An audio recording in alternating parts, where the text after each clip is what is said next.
Saya Alvino Patriano Adam, bisa panggil Kak Alvin. Halo Kak Alvino. Hai, selamat pagi adik-adik. Perkenalkan, nama saya Reza Polevi dan adik-adik semua bisa panggil saya Kak Reza. Halo Kak Reza. Halo, perkenalkan nama saya Yeskiel Michael Menadi. Kalian bisa memanggil nama saya. Halo Kak Michael. Halo teman-teman semua, perkenalkan nama saya Mario Ivan Rafael Manikas, dipanggil Mario. Halo Kak Mario. Halo, nama aku Najwa Nur Aji, bisa dipanggil Rani. Halo Kak Reza. Adik-adik, nama saya Aiden Petu Dwi Harjo, kalian bisa panggil aku Kak. Halo Kak Aidin. Assalamualaikum warahmatullahi wabarakatuh. Waalaikumsalam warahmatullahi wabarakatuh. Selamat pagi rekan-rekan pengurus, pembina yang kami hormati, serta teman-teman remaja Musola Baitul Taqwa yang saya banggakan. Selamat datang di forum pemaparan rencana program kerja kita, yaitu kunjungan edukatif Monas dengan tema besar menumbuhkan cinta tanah air, nasionalisme, dan toleransi. Hari ini kita akan mendengarkan pemaparan lengkap dari tim kerja kita mengenai bagaimana perjalanan berlaga ini dirancang untuk memupuk karakter kita semua. Untuk mengawali pemaparan ini, mari kita dengarkan penjelasan mengenai latar belakang dan tujuan mulai kegiatan ini yang dibawakan oleh pembicara satu atau Bang Afrin. Terima kasih Kak Raffi sebagai MC. Saya akan menjelaskan kenapa kegiatan ini sangat penting untuk adik-adik, ya, yaitu tantangan globalisasi ya saat ini, di mana adik-adik sendiri saat ini sudah memakai gadget ya. Jadi arus modernisasi digital itu beresiko untuk bisa menggerus ya nilai-nilai historis generasi muda kita. Nah, adik-adik di sini sebagai remaja ya, teenagers. Jadi adik-adik harus tetap selalu ingat dengan perjuangan bangsa kita ya. Jadi penting untuk mengembalikan kembali apresiasi adik-adik kepada sejarah bangsa Indonesia ya. Dan untuk karakter yang harus kita bangun saat ini ya adalah kita akan mencoba ya memberikan kepada adik-adik perjalanan ya ke Monumen Nasional, di mana nanti adik-adik akan melihat sejarah bangsa kita dan bisa mengharmoniskan antara nilai-nilai spiritual, nilai-nilai agama, dan juga dengan nilai-nilai cinta tanah air, toleransi, dan rasa bangga sebagai pilar penerus bangsa Indonesia. Selanjutnya, sebelum kita datang ke sana, kita kenalan dulu tempat yang kita datangi, yaitu Monumen Nasional atau bisa disebut Monas. Jadi monumen ini dirancang oleh putra-putra terbaik di Indonesia, yaitu Pedro Silabas dan Swedasono. Jadi filosofi Purbalingga yang melambangkan Monas ini itu yang perjuangan, dan Yoni yang melambangkan calon keharmonisan yang diresmikan pada tahun 1975. Monas ini kokoh berdiri sebagai saksi bisu perjuangan bangsa kita, sekaligus sebagai pengingat abadi bahwa api patriotisme di puncaknya Monas itu tidak boleh pernah padam di tangan generasi kita. Oke, presiden pertama kita yaitu Insinyur Soekarno-Hatta pernah menitipkan pesan legendarisnya yang berupa bangsa yang besar atau bangsa yang menghargai jasa pahlawannya. Kalimat ini mengingatkan kita bahwa mencintai tanah air itu bukan sekedar hafalan lirik lagu wajib nasional atau slogan di bibir saja. Cinta tanah air ini adalah wujud apresiasi tulus kita dengan cara mengambil inspirasi keteladanan dari akhlak mulia para pahlawan terdahulu kita, lalu menerapkannya dalam kehidupan sehari kita. Selanjutnya terima kasih Kak Reja sudah menjelaskan sejarah perjuangan. Selanjutnya itu manfaat atau nilai apa saja yang edukasi kita kunjungi ke Monas. Yang pertama itu wawasan sejarah. Jadi kita akan mengamati 51 norma sejarah nasional untuk memahami perjalanan panjang lahirnya kemerdekaan Indonesia. Jadi saat itu dari zaman dinosaurus itu sampai sekarang. Kedua itu eksplorasi langsung, kita mendapatkan pengalaman belajar kontekstual di luar ruangan yang memperkuat memori, edukasi, dan kultural. Yang ketiga itu menguatkan karakter dengan menyerap inspirasi keteguhan para pendiri bangsa demi membangun akhlak, integrasi, dan cita tanah air. Selanjutnya di acara ini kita juga akan karakter kita. Kita akan melatih kedisiplinan kita dengan adab yang baik, membiasakan diri untuk menjaga kebersihan lingkungan, seperti juga membuang sampah sembarangan, serta memupuk rasa empati dan kerja selama kegiatan berlangsung. Kita ingin menunjukkan bahwa kepribadian Islami yang betul selalu sejalan dengan tanggung jawab kita sebagai warga negara yang aktif. Misi slide ini memberikan kejelasan alur operasional perjalanan dengan rundown dalam 7 rangka. Kalian bisa lihat di sini. Kelihatan? Bacain. Langkah pertama itu kita berkumpul di Musola untuk presentasi pembukaan singkat dan doa bersama agar pernikahan kita diberkahi. Langkah kedua itu mobilisasi bersama-sama menuju kawasan Monas secara tertib. Langkah ketiga itu masuk ke area Monas melalui terowongan bawah tanah di Ponorogo yang rapi. Langkah keempat melakukan prosedur antrean kolektif untuk pembelian tiket masuk.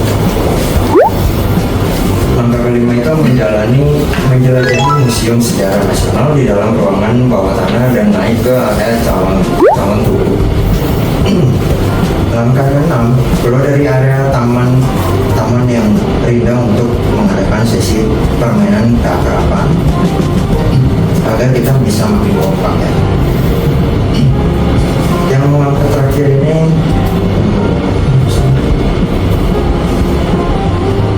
sesi makan bersama dan doa penutup sebagai rasa syukur atas kelancaran agenda kita sebelum kembali pulang.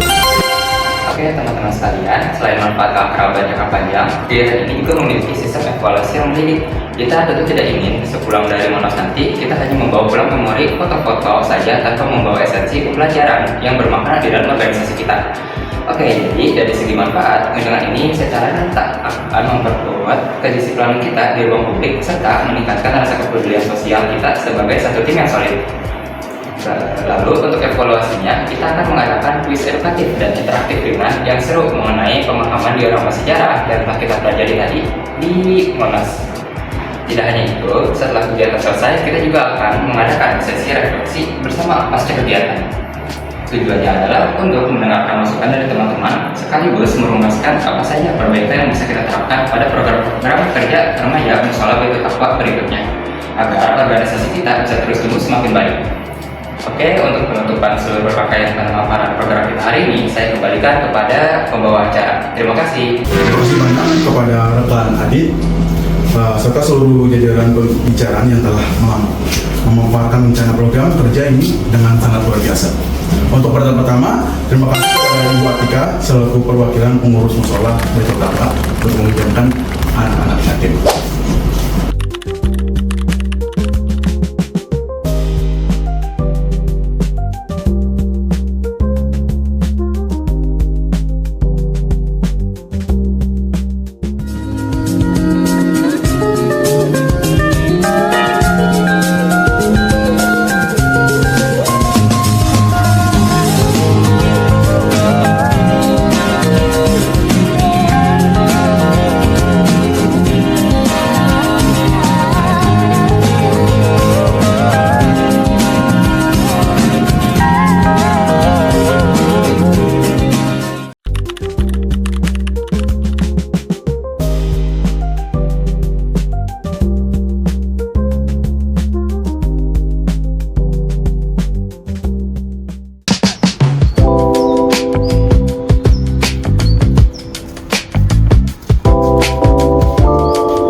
Kartu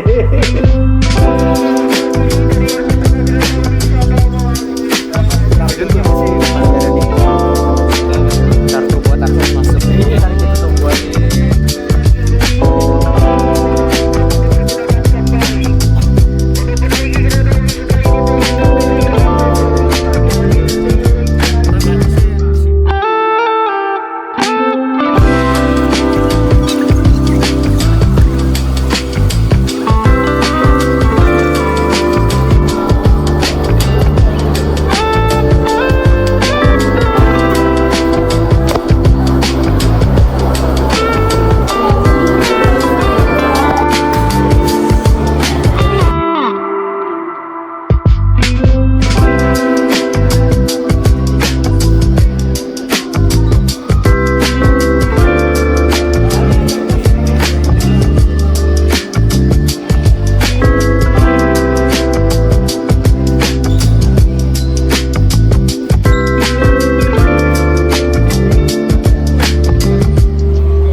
adik-adik ya, yang kita lihat ini adalah diorama yaitu kebangkitan kaum terpelajar Indonesia.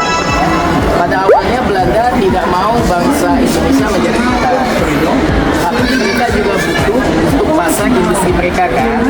Makanya kemudian ada beberapa dari orang Indonesia yang dididik oleh Belanda, tapi kemudian mereka menjadi pintar dan menjadi sadar bahwa mereka harus bersatu kan. Akhirnya cita-cita Dr. Wahidin untuk membentuk ya persatuan dari kebangkitan nasional, maka Dr. Sutomo dan kawan-kawan mendirikan Budi Utomo kan. Nah, nanti dilanjutkan di diorama berikutnya di sebelah sana. Diorama ini ya, dilanjutkan oleh Ki Hajar Dewantara. Ki Hajar Dewantara dia ingin masyarakat Indonesia banyak mendapatkan pendidikan.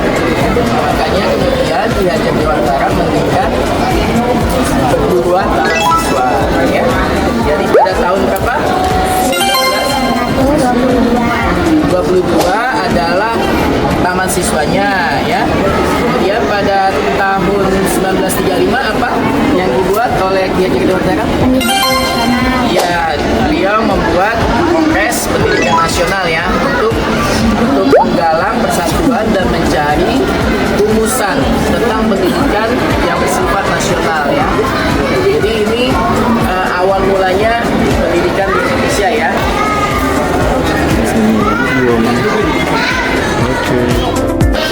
Jadi ini itu Perhimpunan Indonesia, itu tuh perjuangan mencapai Indonesia merdeka. Di luar negeri itu diperoleh oleh mahasiswa Indonesia yang belajar di negeri Belanda. Dan itu juga perhimpunannya itu ada di bulan Februari 1927. Nah, Indonesia ini berjuang di forum internasional, mengambil bagian dari Kongres Liga Anti Kolonialisme di Brussels. Terus propaganda Perhimpunan Indonesia ini semakin berani dan tajam. Jadi pemerintah Belandanya mengadakan penangkapan terhadap 4 orang pimpinan, yaitu Muhammad Hatta, Abdul Majid, Astro Wijoyo, dan Nasir Datuk Pamudja. Jadi tapi sama pengadilannya itu mereka dinyatakan tidak bersalah. Jadi kesimpulannya ini itu forum mahasiswa untuk kemerdekaan Indonesia di Belanda. Tapi perhimpunan ini itu berani dan tajam. Jadi pemerintah Belandanya itu nangkep 4 orang, tapi di pengadilan mereka dinyatakan tidak bersalah. Dan ini untuk dioramanya Perhimpunan Mahasiswa.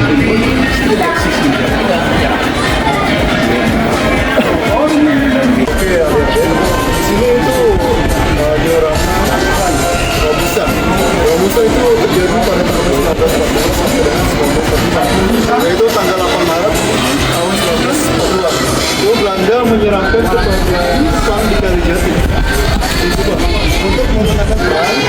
Jepang kemudian secara paksa menyerahkan seluruh tenaga kepegawaian di Indonesia dapat dikerahkan untuk kerja paksa. Jadi pribumi di sini itu bekerja paksakan sama Belanda dan kalau Jepang.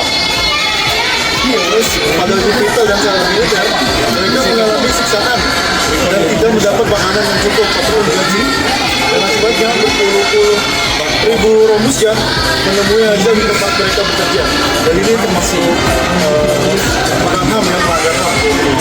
Soalnya mereka akan terjadi dan siksaan juga terjadi.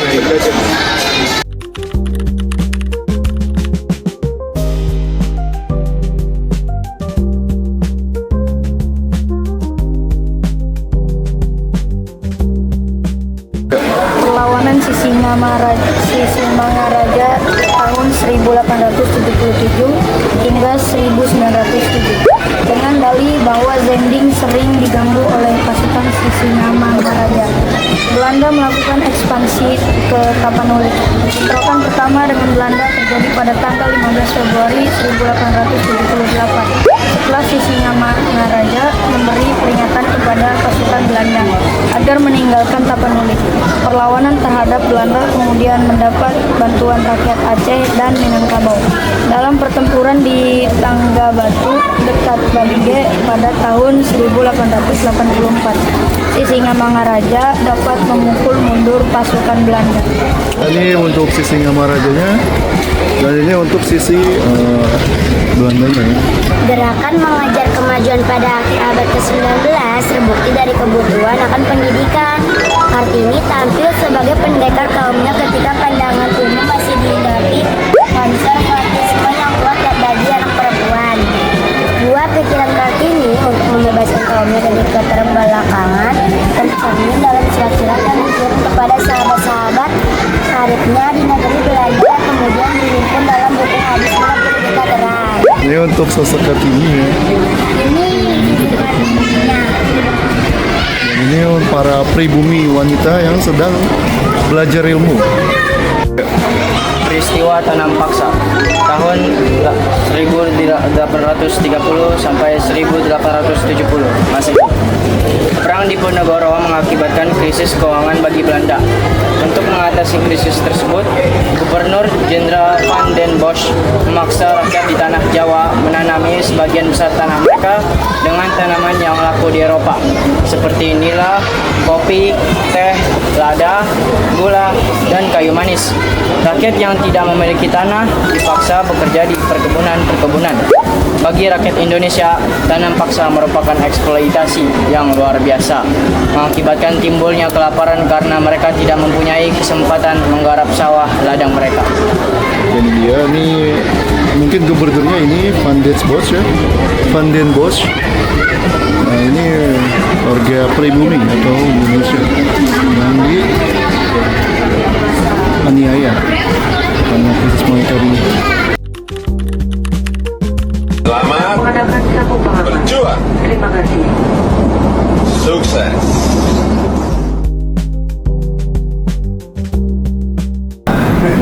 Satu udah jawab, sekarang kopi dua yang jawab. Kalau nggak bisa jawab, gampang deh. Siap. Aduh, kawan-kawan diperingati setiap tanggal 10 November. Down to the last minute details. Betul. Berapa poin tuh? Ingat ya? Lagu kebangsaan Indonesia Raya diciptakan oleh betul. Kelompok satu yang jawab ya sekarang.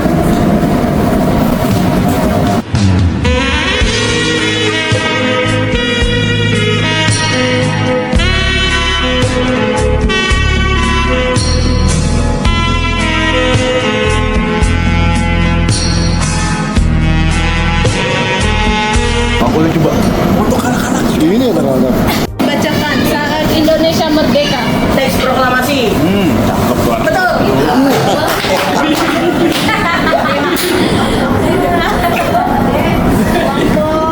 Dua. Sekarang yang menjawab. Aturan di rumah harus dipatuhi oleh ayah, anak. Lanjut. Gak bisa. Kalau udah salah, kalau udah lempar. Anak-anak betul.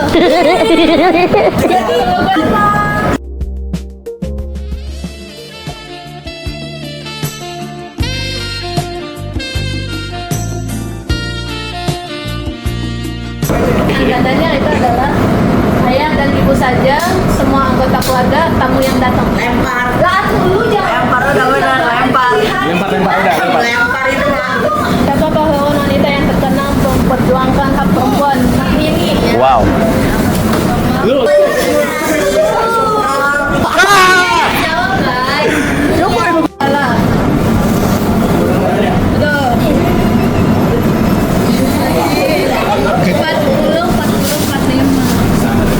45 Ini 45. Iya. Stop videoin muka gue. Gini, mau ini menang langsung atau ini adu? Ini aku.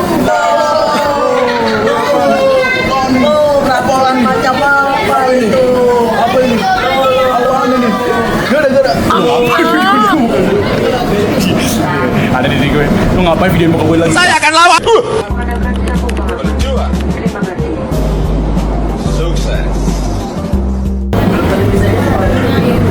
Kalau kalian nggak bisa jawab. Masyarakat purba apa coba? Masyarakat purba deh, atau apa? Ganti. Apa yang mana? Ini 50. Ini 50 kayak lima. Makanya gue dikurangin tadi. Ya,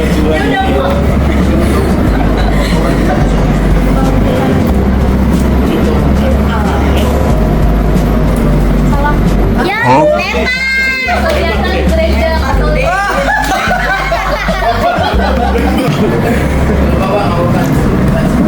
Lupa lagi.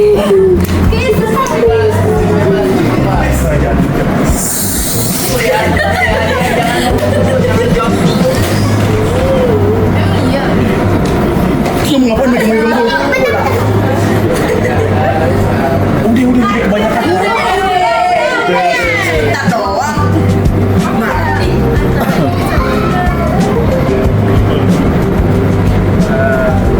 Boleh? Tahu nggak? Jadi tadi juga boleh.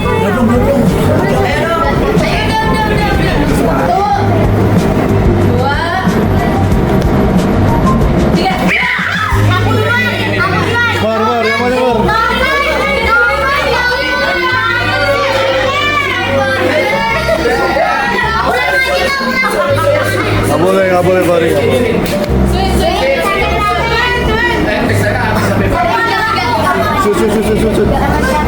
Sud.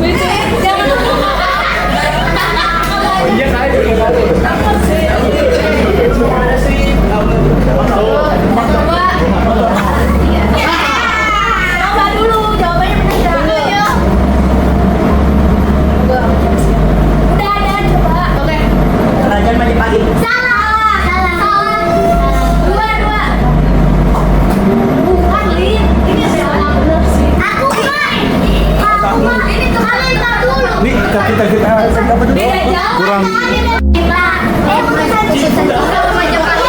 Cina, kerajaan Pahit. Lebih lengkap.